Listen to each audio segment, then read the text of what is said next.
You pulled the rabbit out of the hat with Masvidal.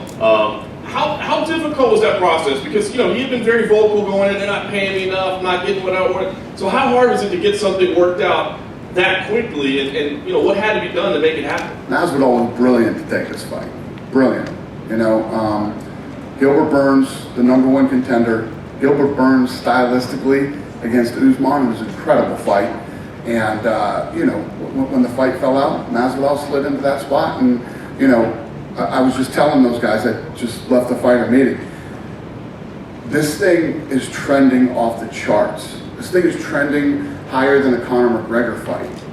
The only thing that this fight is comparable to is Conor Khabib. Let me put it this way.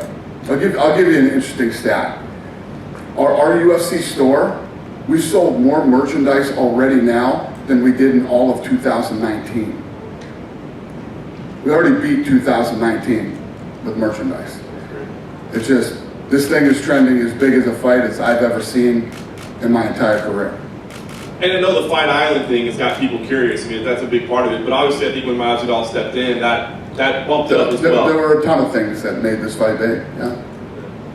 Can you say where you and Masvidal at as far as your relationship? I mean, is it strained? Or Can I say what? Where you and Masvidal, your relationship, would you consider it strained? Of course.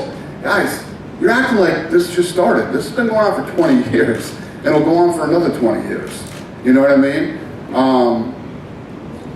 Yeah, it's part of the business. Never going to go away, never going to change, never going to be different.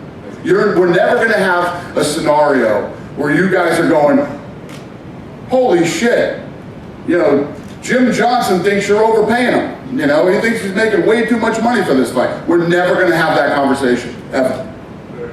I wanted to ask you about Gilbert Burns. I mean, obviously he's got to get back to full health, but in your eyes, does he get to walk back into a title shot next time he fights? He's the #1 contender. He's the #1 ranked guy in the world. Yeah, he's the #1 guy in the world.